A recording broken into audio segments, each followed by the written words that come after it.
Tembo temi na balandi ya Fantastique Info Télévision, quand tu es sur d'information directe, c'est nous toute réalité en RDC, Zaka Kananté, na bino moko Fantastique Info Télévision. Donc là, votre thème de séance était Bafon de Best, to Kiti Bongo, na monga fula, précisément na Matadi Kibala, to Betaki Masola, érosion par rapport à l'érosion de Salamaki, na Matadi Kibala. Donc, gouvernement et qui solution et qui construire moi makambo yango mais pour l'instant tomoni lokola ekomisi kozonga sans plus tarder nazo benga ndeko moko azawa to meka kosola na vraiment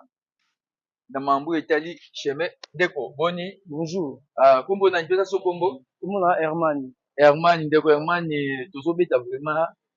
lisolo matali chemin oyo ya matali kibala donc les réseaux salamaki ces derniers temps, le gouvernement a une solution en mot, mais éviter pour l'instant, tout le monde est sous moi, quoi, c'est comme moi, mais quand on explique, bandeko baswa na. Koko se pour na ba chinois basale misala na bango mbe ba terrasse erreur ezali na ba terrasse ba taki ko mike makasi tandis que côté likolo côté ma ebana ya kokitela na terre jaune ma ekitela na pression makasi te ma terrasse pe ndenge eza muke yango mona ki créer ki somo esandi mo ya muke lisusu ndo boni érosion ki kosala malisusu pantane lisusu. Voilà, Fantastique Info Télévision, et ça ramène tout le temps partout. Toza bongo na monga fula. Donc monga fula, presque likolo boy, matadi kibala. Donc relaxa bino na benser, ndenge nini, magui yango ezongi su na osala. Donc toza na ville province ya Kinshasa. Donc Kinshasa c'est la capitale. Capitale, il faut être la propre. Totambolaka na ba pays ya baninga, tout le monde na ndenge bakapitaine na bango ezalaka donc matadi kibala eza mosika te eza na capitale donc na Kinshasa na kati ya république démocratique du Congo donc il faut ezala propre na banzela na yango baroute secondaire tututu il faut ezala vraiment na ndenge esengeli parce que bandeko oyo bautaka libanda bayaka donc bacritique ezalaka ebele wana vraiment tozokobaka na kosola na ndeko toyeba vraiment alobi bachinois bayaki mais bamateriel oyo mosala na bango basalaki ekende vraiment ya mabwi nde omoni basecousse eye kozonga lisusu nde koyebisa biso basecousse yango ezongi na niveau nini mpe banani na miniti oyo baza bavictime basecousse yango ezongi kaka le place oyo ekatanelaki wana sikoyo na mwasi dans 10 mètres lisusu na place basalelaka place nzela ekatanaka place wana tema chargement elekaka makasi pression ndenge ekitaki nde baterase mpe eza moke na mpe mbula se beti mai ebimaka na salite nde bushaki lisusu ndeki lisusu kobukana sur place wana chance cool pont moko ezalaki wana pembeni ndenge ekende lisusu me ya moto akufaki nete mais bateknicien yango ya bachinois oyo bayaki wana estce basalaki observation ya bien te mpo batombe na baerreur oyo basalaki na bango intake un vrai ingénieur ere oyeba déjà ke place ndenge eza boye funa sala terrasse boye ya mesure ya boye ya moke to ya monene to profondeur kozala ata 3 mètres 4 mètres po ofotala oyo étudie kote moi ezobandela kowuta kokitela oyo batema ndenge euta likolo boye kokita na pression makasi funa sala terrasse ya monene po ama ere ezoya te ezomema nango salite po elekamba moko ecrée susu ba érosion te yo kosali terrasse ya moke ya 1 mètre profondeur nango boye siki 40 cm 60 cm dege ke ya kaka si mbula ebeti ya makasi oyo kutu mbula moke bo mbula mosusu oyo ezalaka ya makasi esa nzela yango ekata na lisusu chef de l'état ozongi na su mosala zero lisusu oyo ya nzela lisusu ya matagibala oyo après avoir construit inondation esalamaki na matadi kibala message nini bolansaki na population ya matadi kibala message nini bolansaki na babitin ya matadi kibala message nini oyo bopesaki bango ya assurance ke mosala oyo bosali eza assurance ezwa bino durée ya combien de temps ezwa bino durée indéterminé mais lelo oyo yo baingénieur ya bachinois au gouvernement abimisi mbongo na ye notre président aussi le président Félix Tshisekedi Antoine Tshilombo azalaki mpe sur le terrain atali baévénement lolenge nini bato bazwaki badega mais chinois aye kosala aye koconstruire aye kosala modernisation na kati ya matadi kibala lelo na osolaka na hermane parce que ye vraiment azali habitant wana vraiment place oyo makambo esalamaki tokobeta na ye vraiment lisolo mambo etali chemin ya Matadi Kibala pe na ba habitant ya Matadi Kibala. Donc fantastique info kitaya pamba te parce que babengaki biso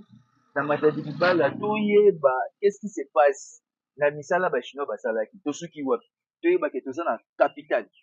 ya République démocratique du Congo. Donc il faut ezala parce que babi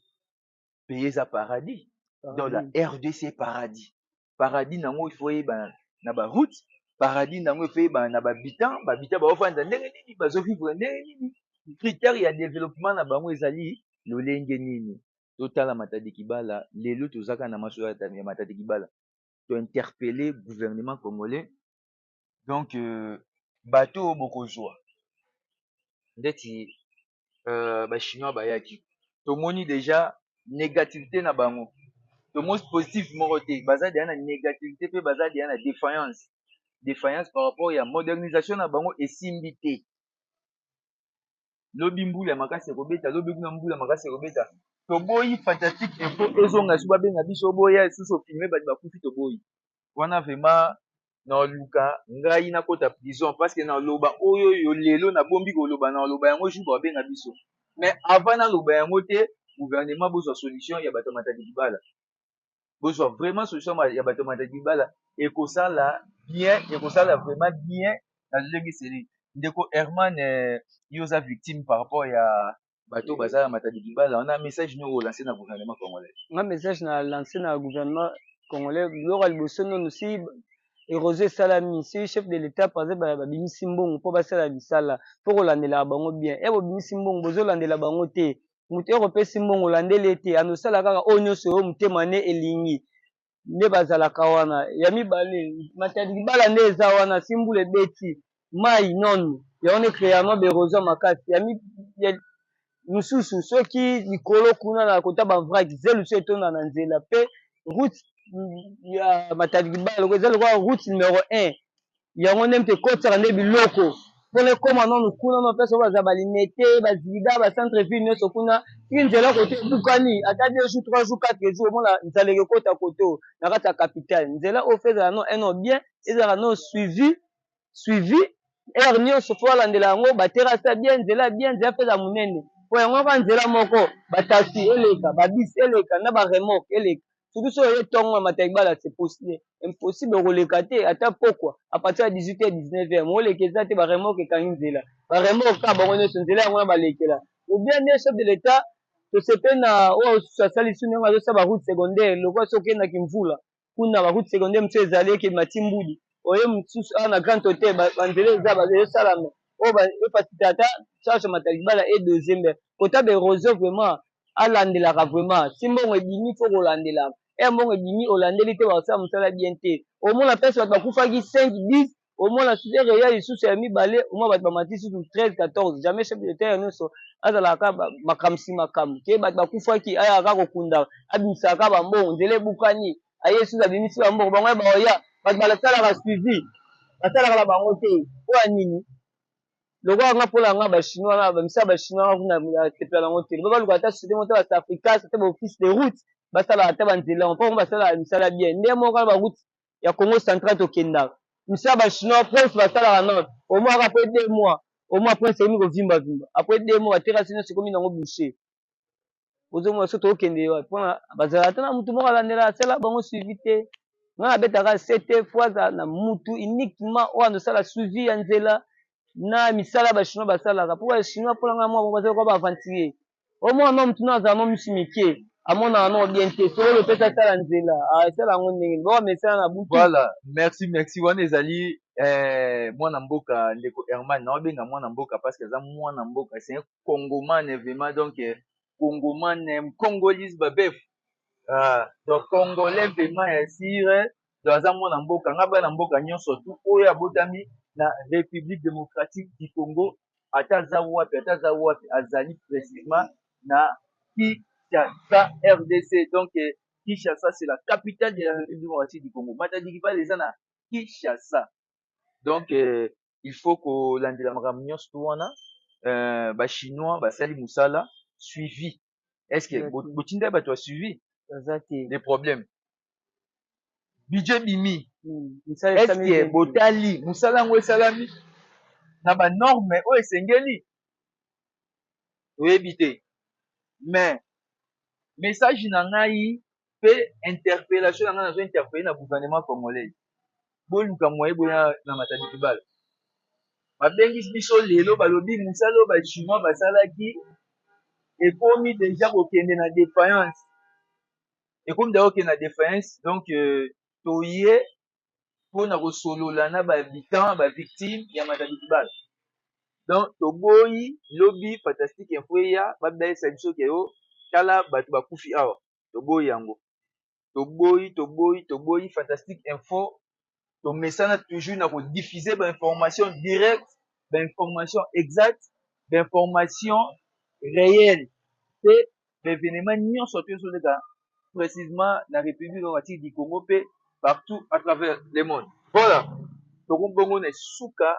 ya tranche ya magazine na biso ya mokolo ya lelo tozalaki bongo na ndeko herman azalaki nazwaki vraimen kuna na kati kwa po to totourne awawa par rapport makambo yango donc tokomi vraiment na suka merci beaucoup na baabonné nyonso mpe ya magazine fantastique info télévision merci na oyo bopesa confiance mpe fidélité na antenne na bino fantastique info télévision bokozala décité par rapport ya antenne na bino oyo bomesana nango mingi mpe baoyo bolandi biso mbala liboso vous abonnez vraiment massivement sur nos antennes fantastique info télévision voilà au revoir bye Hey.